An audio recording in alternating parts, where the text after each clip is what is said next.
اعوذ باللہ من الشیطان الرجیم بسم اللہ الرحمن الرحیم۔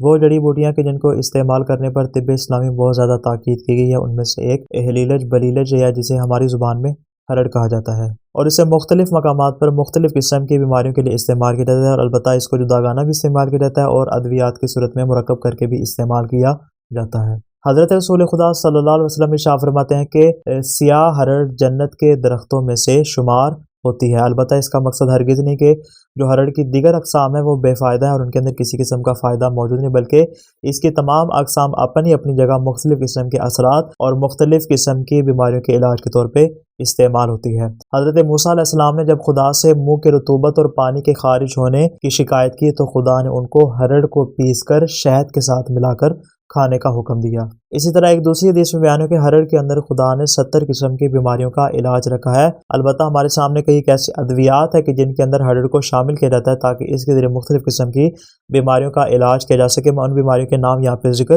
کر دیتا ہوں، جیسے مثال کے طور پہ مثانے میں درد ہو، بلغم ہو، بواسیر ہو، اگر کسی کی داڑھیں کمزور ہو، منہ سے بدبو آتی ہو، سانس پھولتا ہو، معدے کا درد ہو یا پہلو کا درد ہو، اگر کسی کا چہرہ زرد رہتا اور اس میں سرخی نہ پائی جاتی ہو، اگر کسی کو سفید موتیا ہو، سر کا درد ہو یا اس جیسی جو دیگر کئی بیماریاں، ان میں ہرڑ کو جداگانہ استعمال کرنا یا دیگر ادویات کے ساتھ ملا کر استعمال کرنا بہت زیادہ فائدہ مند ہے۔ دعائیں خالق کے دوارم سے کہ وہ ہمیں ہر قسم کی بیماری سے محفوظ فرمائے۔ السلام علیکم ورحمۃ اللہ وبرکاتہ۔